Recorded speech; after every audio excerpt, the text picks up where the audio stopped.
Okay, we spoke last time about a cell having that cell membrane as that border, kind of like how nations and countries around the world have these borders. And when we cross these borders, people move in, people move out, and a cell basically does the same thing. Things go in and things go out of a cell as well. So because of that, a cell is basically seen as a separate entity of its environment in certain ways. Cells don't control what goes into the environment, but cells can control from that environment what's going to go in and out. Went too far on that one. So, let's talk about something called passive transport.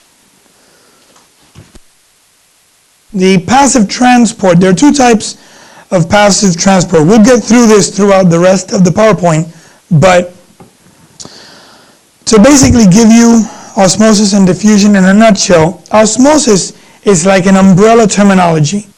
It's kind of like thinking about it as a concept. And within that concept of osmosis, which the concept of osmosis is to move particles from one area to another, and we're talking about in and out of a cell, one of the components of that concept is going to be diffusion. And diffusion would be the act of moving from one side to the other. And there are different ways that diffusion can occur. We have facilitated diffusion, for example. And in facilitated diffusion, well, first of all, what does the word facilitated mean? Made easier, what else? When it's made easier, what makes it easier? Because it's receiving some kind of assistance, okay? And so to facilitate, to assist, means that you're going to make something happen in an easier way. You're going to help out in some way. Passive transport is that. Now, passive transport is basically very simple. When a cell moves particles in or out, sometimes they require energy and sometimes they don't. When they don't require energy, we refer to that as passive transport.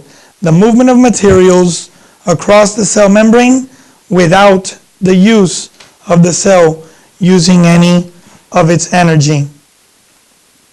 Sorry, this thing is going way too fast for me today.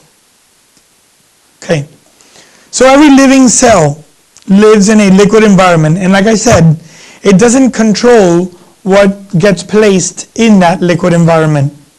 But what it can do is it reacts. And when that environment becomes too concentrated with a substance, then the cell will balance things out. Remember that there is one key component in both inside the cell and the environment around that. And that is what? Water. Water is going to be found inside the cell as well as outside of the cell. So since the cell cannot control what goes into that environment, it can control how much of the particles in that environment are going to go in and out of the cell. And again, it does that through the most important cell organelle there is for that. What is it? What controls in and out of what goes in and out of the cell? The cell membrane. Oh my Lord. This is going crazy today. All right. So, in any solution, you're going to have what we call solute particles. It's where these particles are going to be the thing that can either dissolve or stay constant in that solution.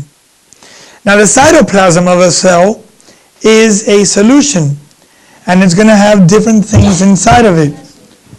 And those substances are basically going to be able to be dissolved in water. So in any solution, when particles move from one side to the other, they're going to do that through diffusion. So let me present something to you real quick. You're standing in a building with one elevator, or rather two elevators, sorry, and both elevators, you're waiting for the elevator door to open, and both elevators open at the same time. The dots would represent people. This elevator is what? Relatively full. The other door opens about the same time, and it has around that many individuals standing inside. Which elevator would you rather get into? The one on the right. The one on the right is the one you would rather get into because it's less crowded. It's natural. It's instinctive in us. Well, diffusion kind of makes this whole random activity happen as well. When there is a cell, supposing this is one all cell, and there is a membrane that separates one side from the other. Let's say this is inside the cell, and this is outside of the cell. When there's a high concentration of particles outside around the cell membrane is going to open up, and it's going to allow the movement of these particles from an area of a higher concentration to an area of a lower concentration.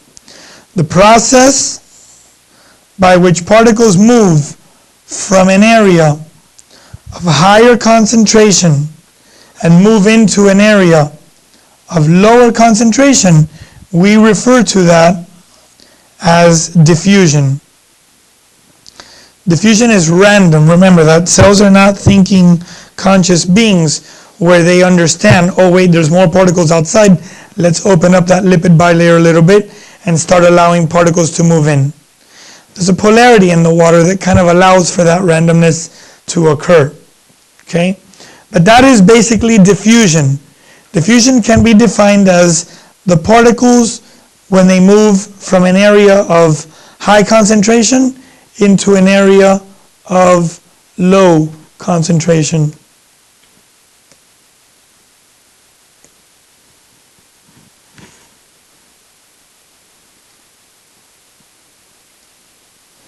So, like I said, now I'm going to give it to you in the picture that the PowerPoint uses.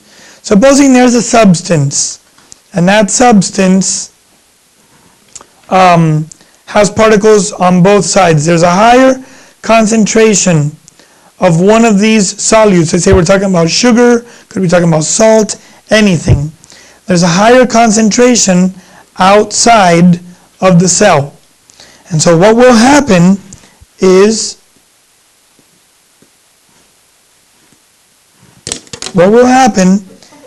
that didn't work, that the membrane is basically going to open up. And now notice that particles move both in and out. But when there's a higher concentration on one side, you're not going to have an equal movement. So it won't be where you have 2 or 3 going in and 2 or 3 going out. It's going to be where this area needs to lower in number than this area here.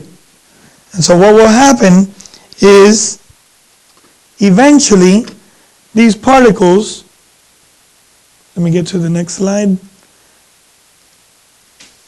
These particles will start to move in higher numbers until eventually equilibrium is established. Once equilibrium is established, you have, Once equilibrium is established, where you have the same number of particles here outside of the cell and the same number of particles here inside of the cell, then basically at that point, diffusion is still going to occur, But what happens? It's going to occur at a much slower rate. And it's also going to occur at an equal rate. One goes in, one comes out. If one particle goes into the cell, then basically one somewhere else will go out. Equilibrium, also known as becoming isotonic, slows down the process and allows for diffusion to maintain that cell in equilibrium. Okay? Like I said, the movement of particles is still going to continue to occur in both directions, but at equal rates and at a much slower rate. Now, why is that important? I want you to remember this word, net change. Net change. When we see that equilibrium reaches to the point that we get a net change, net means total. So that means that the one going in, one coming out, two going in, two going out, basically keeps the same numbers on both sides, in and out of the cell. Okay? So let me clear this, move on.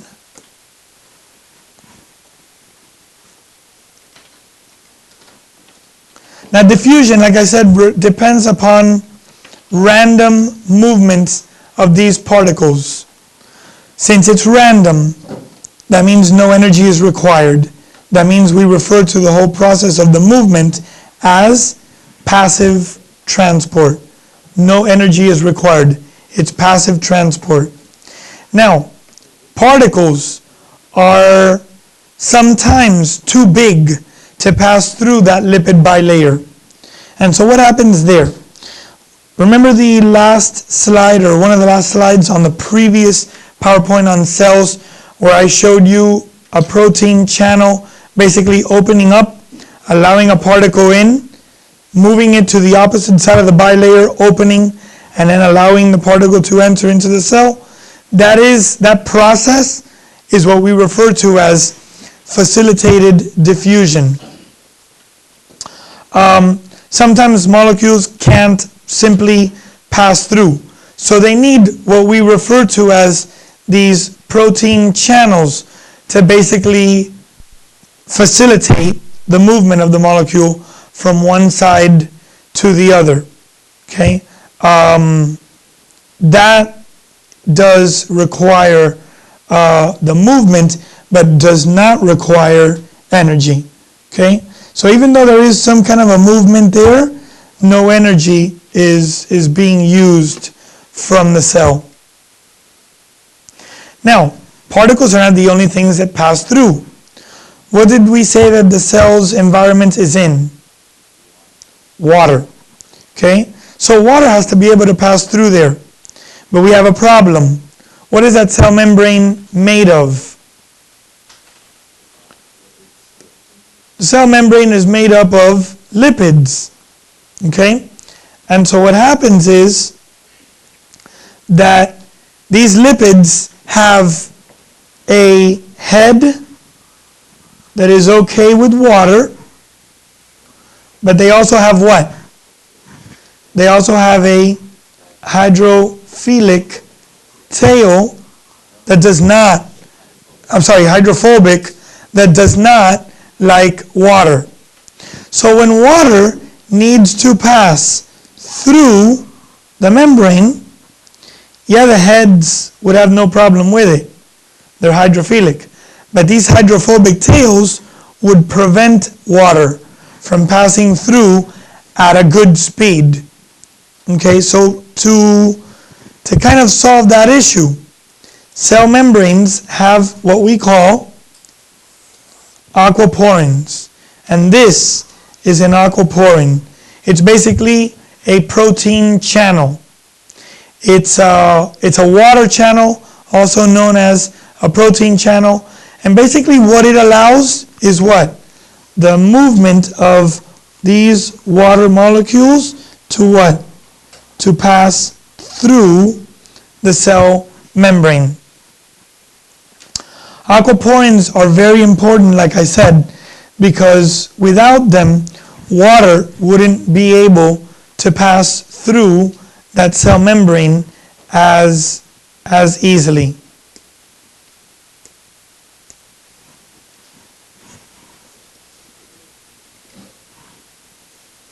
Now, let's talk about osmosis. Remember I told you that osmosis is that umbrella terminology, the big concept that uses diffusion. But yet, osmosis can be defined like diffusion, which is the diffusion of water through that selective permeable membrane. And osmosis involves the movement of those water molecules. And the same way that particles like sugar and salt are going to move from an area of higher concentration to an area of lower concentration, guess what else is going to do it? Water. Water is going to do that as well. And that's going to be that diffusion of water through that permeable membrane. That's known as osmosis. Long ago, scientists set up this experiment in order to show this. And so what they did is they took this test tube here. They took that test tube there and they basically constructed a membrane down in the middle. When blown up in the picture, this is the membrane right there, and it's located right here inside of those tubes, those experimental tubes. The membrane was designed in a way where water can pass through, but particles larger than water molecules like sugar cannot. And so sugar molecules obviously cannot pass through an aquaporin. Aquaporin is specifically designed only for water. Only for water. Okay? Now, so what they did is they set this up, and if you notice, they put a low concentration of water on one side of the tube and a high concentration of sugar in the other. Did I say water previously? I meant sugar, I'm sorry. They put a low concentration of sugar on one side and a high concentration of sugar on the other, but both with equal amounts of water. Gravity is going to keep that water basically selected equal on both sides. And then, after a while, they saw the movement of water start to develop from one side over to the other. Now there are more sugar molecules on that right side than they are on the left side. And so the molecules themselves can't move, but guess what can? The water can. So what happens is this: the water basically starts to come over to the other side. Notice how there's less water here and more water there. The reason why it does that is because now it's diluting. By moving more water into the area of higher concentration levels of sugar, what happens to the sugar? It equals out. It equals out. If you think about this in terms of math, and again, I don't know if my math is correct or not, but I'll somewhat give it a shot with this. Supposing that the sugar level on this side over here, supposing that it was, let's say, 70% sugar and 30% water. And over on this side, let's say that the sugar, which is obviously much less, let's say that the sugar is the other way around. 30% sugar and 70% water. Now, when you start transferring some of this water over to this side, from this side here to this side over here, it's going to balance out. because the sugar is still going to remain the same. But what happens to the level of water? The level of water goes up from 30 up to 50. That difference of 20 has to come from somewhere. So what does it do? It drops it from here. So basically, adding more water to the area of higher concentration makes the percentage of sugar lower. It dilutes it, if you will. It might be a little difficult to understand that unless you're like really good at math. But if you are, you understand basically what I'm saying there in a nutshell. That movement of water to that area of high concentration means that before the movement, sugar might have represented a certain percentage of the substance, but by adding more water, it now represents what? A lower percentage of the substance. I am, but I lost my little box, so I can't pause. So let me clear this.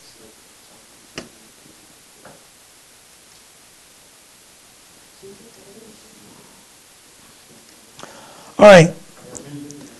When that balances out, here we get to the first of three words I really want you to know. Isotonic. Isotonic means same strength. What they're basically referring to is, remember when that equilibrium is established? When that equilibrium is established, that means that both sides are going to be equal in strength. Sugar versus water. Okay? Before, and I think I mentioned this on the previous PowerPoint when we were doing cells, I talked a little bit about hypertonic and hypotonic. Hyper, the prefix hyper means what? Above. And the prefix hypo means below. And iso means the same. When that equilibrium is finally established, that means that hypertonic and hypotonic are eliminated basically.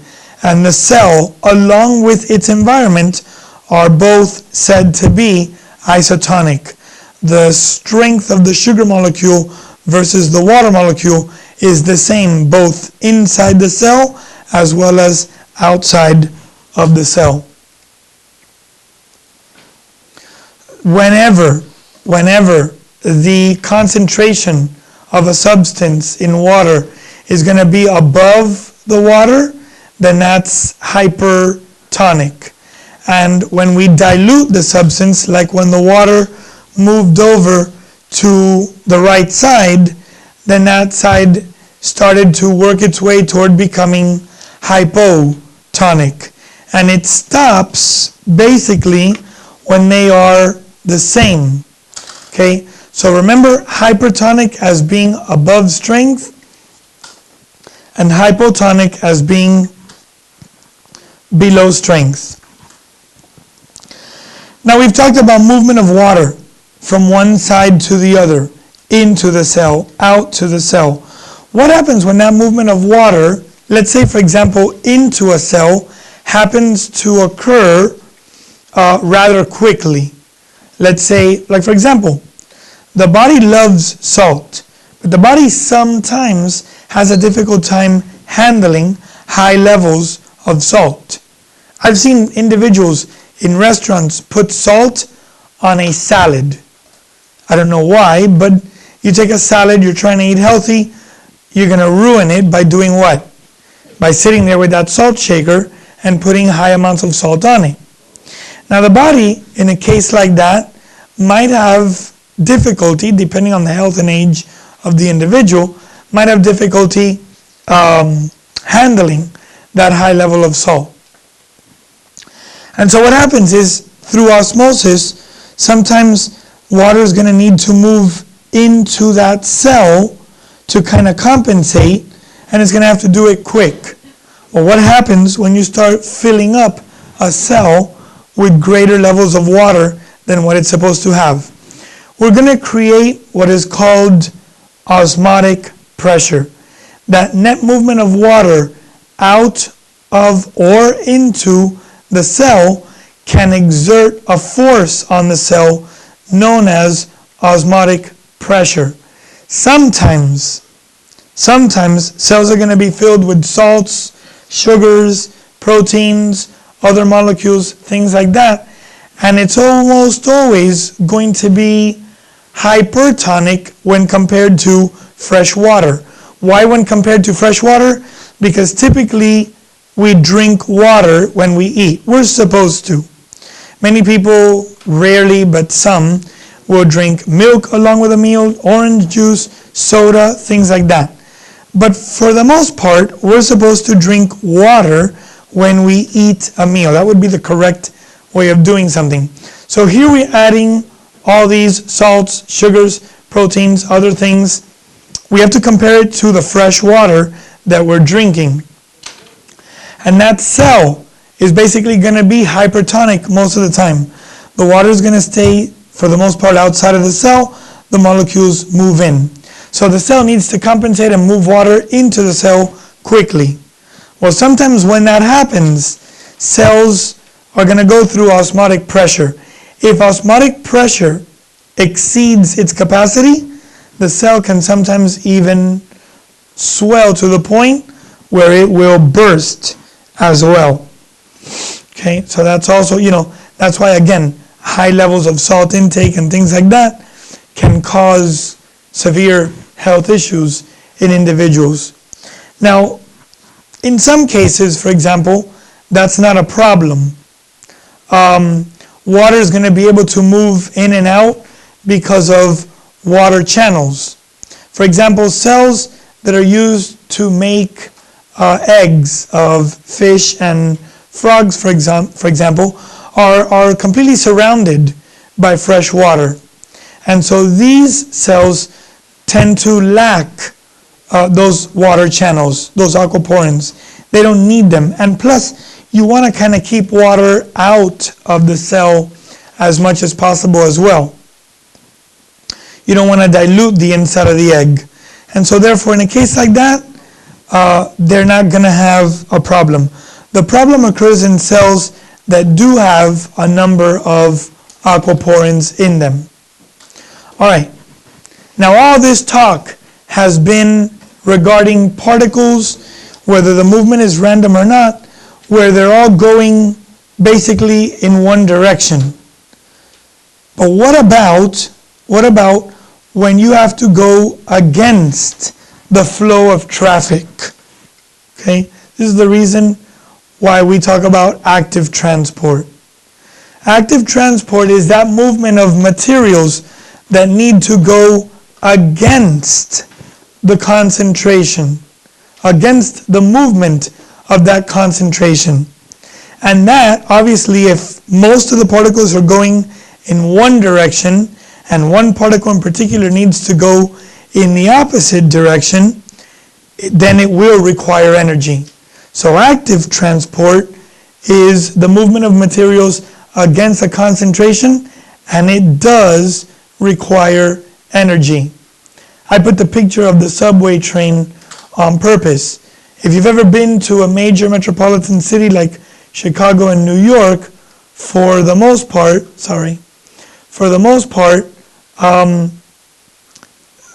people have developed a system. You usually let the people getting out of the train get off first, and then everyone gets on. But you have movement in both directions. This wants to be used, so let's go ahead and use it, because it doesn't want to disappear. So some people are getting out of the train, some people are getting into the train. Obviously, that movement against the concentration is going to require energy, and we call that active transport. Okay? Passive transport doesn't require energy, active transport does.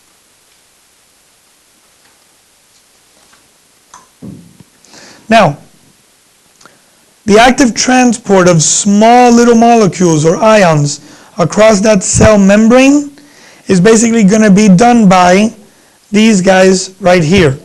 We call them protein pumps. Okay? They're like the ones on the previous slide, and basically how they work just like you saw on that previous slide, is a molecule which is too large to move through that lipid bilayer by itself, is going to come into contact with this protein pump. The protein pump is going to take in the molecule, close around it, and move it through. And then it's basically going to release it out the other side into the inside of the cell. That requires energy, okay? That requires energy, or rather the protein pump itself requires energy to make that happen. So passive transport, no energy required. Active transport, energy is required. All right, and that concludes today's PowerPoint. You know, I'm really afraid. I think it didn't record it. Because I saw the record thing disappear a while ago, and I haven't seen it since. Oh, there it is. It did. Thank God. It's still recording. Oh, is it?